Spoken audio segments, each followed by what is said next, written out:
Breaking news చూస్తున్నాం. పాకిస్తాన్ లో నీటి కట్టకట్టలు మొదలయ్యాయి.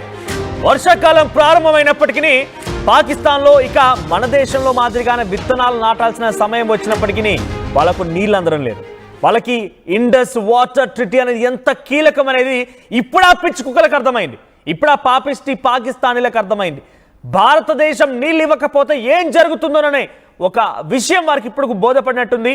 ఎందుకంటే పాకిస్తాన్ నీళ్ళు ఇవ్వండి ఇవ్వండి ఇవ్వండి ఏకంగా కశ్మీర్ని సైతం ఆలోచిస్తామని చెప్పి ఆయన విదేశీ పర్యటన ఉండగా పాకిస్తాన్ ప్రధాని మాట్లాడుకొచ్చాడు అని అంటే అర్థం చేసుకోండి పాకిస్తాన్కి మన నీళ్ళు ఎంత అవసరం అనేది.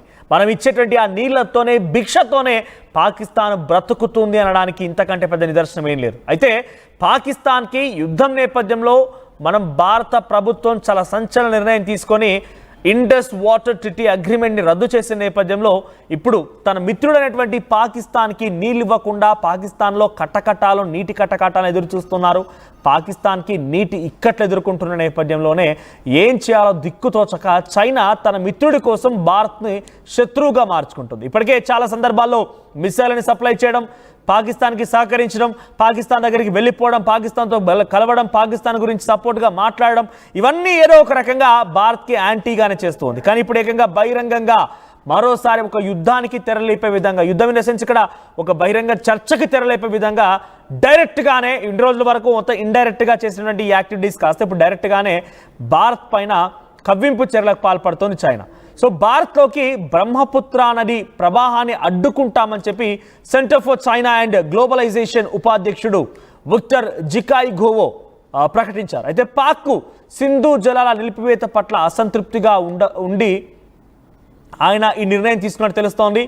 సో పాకిస్తాన్ను నీరివ్వకుండా భారత్ అడ్డుకుంటే చైనా కూడా భారత్కు నీళ్ళు ఇవ్వకుండా అడ్డుకోగలదు అని చెప్పి విక్టర్ జికాయ్ గవో చెప్పారు. సో ప్రజెంట్ చూడండి లెఫ్ట్ సైడ్ కనబడుతుంది కదా, ఆ బాక్స్లో కనిపించేదే బ్రహ్మపుత్ర నదికి సంబంధించినటువంటి నది మ్యాప్ డైరెక్షన్ అది.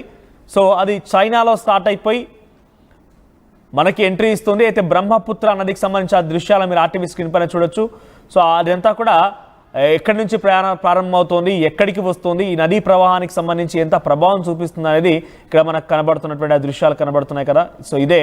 సో దీంట్లో మనం చూస్తుంటే చాలా చైనాలో ప్రారంభమైనటువంటి ఆ నది భారత్ వెంట చివరిగా బే ఆఫ్ బెంగాల్లో కలుస్తూ ఉంటుంది.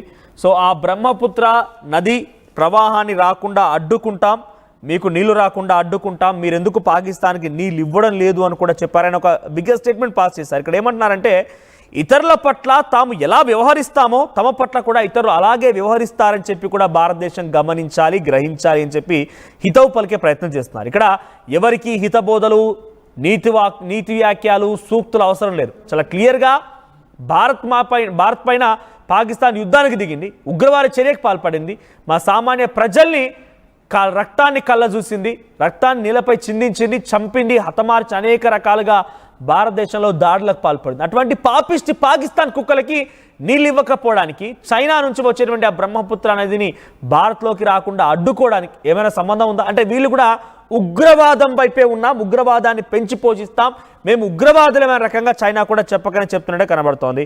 భారతదేశ జల భద్రతకు అత్యంత ముఖ్యమైనటువంటి ఈ బ్రహ్మపుత్ర నదికి సంబంధించినటువంటి నియంత్రణ తమ పరిధిలో ఉందని విక్టర్ గుర్తు చేస్తున్నారు. పహల్గామ్ ఉగ్రదాడి అనంతరం పాకిస్తాన్పై చేపట్టినటువంటి ప్రతీకార చర్యలో భాగంగా సింధు జలాల నీటిని ఒప్పందం రద్దు చేస్తున్న నిర్ణయానికి స్పందిస్తూ విక్టర్ రకంగా మాట్లాడుకొచ్చారు. బ్రహ్మపుత్ర నది యొక్క నీళ్లను కూడా మేము భారత్లోకి ఎలాగైనా కూడా ఇవ్వకుండా అడ్డుకుంటాం, భారత్ పైకి అస్త్రంగా చైనా వాడుకుంటుంది అని చెప్పి ఆయన చెప్పుకొచ్చారు. ఇతరులకు వ్యతిరేకంగా భారత్ చర్యలు తీసుకుంటే భారత్ పైన కూడా చర్యలు తీసుకోవడానికి మేమున్నామన్నట్టుగా ఆయన మాట్లాడుకొచ్చారు. సో ప్రస్తుతం బ్రహ్మపుత్ర నది ప్రవాహాన్ని భారత్లోకి నిలిపివేస్తే ఏం జరుగుతుందని, ప్రభావం ఎలా ఉంటుందనేది మరిన్ని అప్డేట్స్ మా ప్రతినిధి సచిన్ అందిస్తారు. సచిన్, సో ఏంటి బ్రహ్మపుత్ర నది నీళ్ళని చైనా కనుక భారత్లోకి రావడం అడ్డుకోగలిగితే ఎటువంటి సినారీ ఉండబోతోంది? చైనా చాలా డెఫినెట్గా మీరు పాకిస్తాన్కి అడ్డుకున్నారు కాబట్టి మేము మీకు అడ్డుకుంటాం, అంటే పాకిస్తాన్ ఉగ్రవాద చర్యకు పాల్పడితే మేము ఉగ్రవాదాలకు సహకరిస్తూ భారత్ పైన మరో ఉగ్రవాదాన్ని పాల్పడే ప్రయత్నం చేస్తామని చెప్పి వాళ్ళు చెప్తున్నారు. ఎలా ఉండబోతుంది ప్రభావం?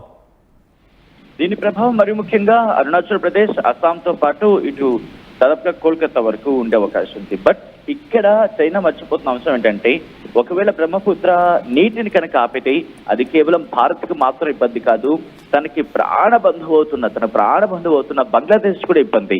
ఎందుకంటే అరుణాచల్ ప్రదేశ్ అస్సాం దాటుకొని ఐ థింక్ నాగాలాండ్ త్రూగా నాగాలాండ్ సంబంధం లేదనుకుంటా, అస్సాం అరుణాచల్ ప్రదేశ్ అస్సాం నుంచి ఇటు బంగ్లాదేశ్ లోకి వెళ్తుంది మనోజ్. కాబట్టి బంగ్లాదేశ్ కూడా ఇబ్బంది. అండ్ అనదర్ థింగ్, ఇదే క్వశ్చన్ ని హిమాంత బిశ్వ శర్మ కూడా రియాక్ట్ అయ్యారు ఇదే అంశానికి సంబంధించి. ఎందుకంటే అస్సాం ముఖ్యమంత్రిగా ఉన్న సందర్భంలో ఆయన ఒక కామెంట్ చేయడం జరిగింది. ఆయన చెప్పిన మాటలను కోట్ చేసే ప్రయత్నం చేస్తాను. బ్రహ్మపుత్ర ఏమి ఇండస్ వాటర్ లా కాదు. అఫ్ కోర్స్ ఇండస్ వాటర్ కూడా హిమాలయ నుంచి పుట్టిన తర్వాత అక్కడి నుంచి ఇటు భారత్ గుండా తర్వాత పాకిస్తాన్ కి మనం విడిచిపెట్టిన నీళ్ళు, అంటే అఫ్ కోర్స్ ఆ రూట్ అలా ఉంది కాబట్టి. బట్ ఇక్కడ ఏంటంటే ఓన్లీ 35% మాత్రమే ఇటు చైనా నుంచి వాళ్ళు చెప్పుకునే సో కాల్డ్ ఆ నది పేరు గురించి మాట్లాడుకున్న సందర్భంలో అక్కడి నుంచి వస్తుంది. బట్ రిమైనింగ్ అంతా మన దగ్గర టొరెన్షియల్ రైన్స్ అంటూ ఉంటారు, అంటే మన దగ్గర పడే వర్షపాతంతో ఆ నది ప్రవహిస్తూ ఉంటుంది. ఆ తర్వాత మన దగ్గర కూడా దానికి సంబంధించి ట్రిబ్యూటరీస్ ఉన్నాయి. ఆ ట్రిబ్యూటరీస్ ద్వారా అది దాదాపుగా 65 to 70% ఇండియాలోని అది ప్రవహిస్తుంది. మరి ముఖ్యంగా ఇక్కడ అరుణాచల్ ప్రదేశ్, అస్సాం, నాగాలాండ్, మేఘాలయ ఇక్కడ ఉన్న ట్రిబ్యూటరీస్ అంటే నదులు కావచ్చు, వాగులు కావచ్చు, వంకలు కావచ్చు, వీటి నుంచి వచ్చే వాటర్ తో బ్రహ్మపుత్ర నది నిండుతూ ఉంటుంది. మేజర్ ట్రిబ్యూటరీస్ గురించి మాట్లాడుకున్నప్పుడు దీనికి సుబన్సిరి, లోహిత్, కమెంగ్, మానస్, ధన్సిరి, జియాభరాలి, కొపిలి ఇలా ఉన్నాయి. అలాగే అడిషనల్ గా చూసుకున్న సందర్భంలో ఖాసీ గారు, జైంటియా హిల్స్, మరి ముఖ్యంగా దీంతో పాటు కృష్ణాయ్, డిగారు, కుల్తి ఈ మేజర్ ట్రిబ్యూటరీస్ ఉన్నాయి. అంటే బ్రహ్మపుత్ర నీటికి సంబంధించి ఒకవేళ వాళ్ళు ట్యాప్ కట్టే ప్రయత్నం చేస్తున్నప్పటికీ కూడా కాస్త ఇబ్బంది ఉంటుంది. Of course 30 to 35% water flow ఉన్న సందర్భంలో అది కూడా ఎలా ఉంటుందంటే అక్కడ హిమాలయ నదాలు ఉంటాయి కదా, అంటే హిమాలయాలు కడుగుతున్న సందర్భంలో ఆ నీటితో అది ఉన్న సందర్భం. సో దాన్ని కట్టేదాని ప్రయత్నం చేసుకుంటే కనుక అఫ్కోర్స్ ఇండియాకి కాస్త ఇబ్బంది ఉంటుంది. బట్ మేజర్ గా ఇబ్బంది ఉండకపోవచ్చు అనేది ఇటు అస్సాం ముఖ్యమంత్రి చెబుతున్నమాట. అయితే బ్రహ్మపుత్ర నది అనేది కేవలం అప్ స్ట్రీమ్ తో మాత్రమే బేస్ అవుతున్న నది కాదు, ఇండియాలోకి ఎంటర్ అయిన తర్వాత అది బలం పుంజుకుంటుందనేది ఇక్కడ ఆయన చెప్తున్నమాట. దాంతోపాటు ఒకవేళ చైనా కనుక వాటర్ ఫ్లోని రెడ్యూస్ చేయాలి అనుకుంటే అది అస్సాంకి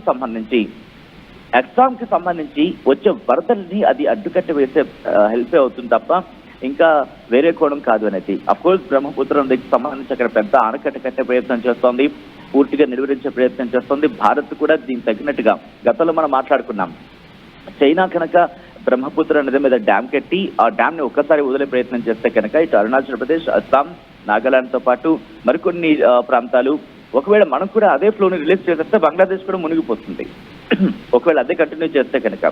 సో ఇక్కడ వాళ్ళు బెదిరింపులు దిగుతోంది, నేరుగా అక్కడ బెదిరింపులు దిగుతోంది. ఆ దేశానికి సంబంధించి అఫీషియల్ గా అక్కడ బెదిరింపులకి దిగలేదు, బట్ ఇక్కడ వాళ్ళు బెదిరింపులు దిగుతోంది. ఆ దేశానికి సంబంధించి సో కాల్డ్ రిఫరెన్స్ గా చెప్పుకునే వాళ్ళు కావచ్చు, వీళ్ళు ఈ బెదిరింపులు పాల్పడుతున్న పరిస్థితి ఉంది. విక్టర్ జికాయిగావ్ ఈయన ఎవరంటే వైస్ ప్రెసిడెంట్ బీజింగ్ బేస్డ్ గా ఉన్న centre for China and globalization సంబంధించిన వ్యక్తి. ఆయన ఏమంటున్నాడంటే కనుక మే ఫేస్ డిఫికల్టీస్, అంటే భారత్ కనుక పాకిస్తాన్ కి నీటిని విడుదల చేయకపోతే ఇటు భారత్ కూడా ఇబ్బందికర వాతావరణం ఫేస్ చేయాల్సి ఉంటుందని చెప్తున్నాడు. ఇక్కడ టిబెట్ లో పుట్టి ఆ తర్వాత మన భారత్లోకి అడుగుపెట్టి ఈ బ్రహ్మపుత్ర నీటిని వాళ్ళు అనేక రకాల వాళ్ళ పేరుతో వాళ్ళు పిలుచుకోవడం జరుగుతుంటుంది. ఈయనేమంటున్నారు ఇక్కడికి టెన్షన్స్, ఇండియా పాకిస్తాన్ మధ్య టెన్షన్స్ వాటర్ షేరింగ్ విషయంలో బలపడుతున్నాయి కాబట్టి ఇటు చైనా కూడా అదే కోణంలో ఆలోచిస్తే ఏమవుతుంది, పక్క వాళ్ళతో మీరు ఏం చేస్తారో అది మీకు కూడా జరుగుతుంది అని ఇండైరెక్ట్ గా మనల్ని భయపెట్టే ప్రయత్నం చేస్తాం చైనా. కానీ చైనాకి అర్థం కాని విషయం ఏంటంటే మనకు ఆల్రెడీ దానికి సంబంధించిన స్ట్రాటజీ ఉంది. వాళ్ళు బేసికల్ గా నీటిని ఆపే ప్రయత్నం చేయాలనుకోవట్లేదు, ఎందుకంటే వాళ్ళకి కూడా తెలుసు నీటిని ఆపే ప్రయత్నం చేస్తే కనుక హిమాలయ నదాలు ఒకసారిగా కరిగే అవకాశం ఉంటుంది, కరుగుతున్న అవకాశం ఉంది. అట్ ద సేమ్ టైం వరదలు వస్తే కనుక చైనాకి ఇబ్బంది. సో ఆబ్వియస్లీ వాటిని నీటిని రిలీజ్ చేయాల్సింది, అందుకనే డ్యామ్ కడుతున్నారు. ఆ డ్యామ్ కట్టినప్పుడు ఒక్కసారిగా అవుట్లో రిలీజ్ చేస్తుందిగా. సో భారత్ కూడా దానికి తగినట్టుగానే అరుణాచల్ ప్రదేశ్ కావచ్చు, అస్సాం కావచ్చు, ఇక్కడ కూడా డ్యామ్స్ ఏర్పాటుకు సిద్ధమవుతోంది.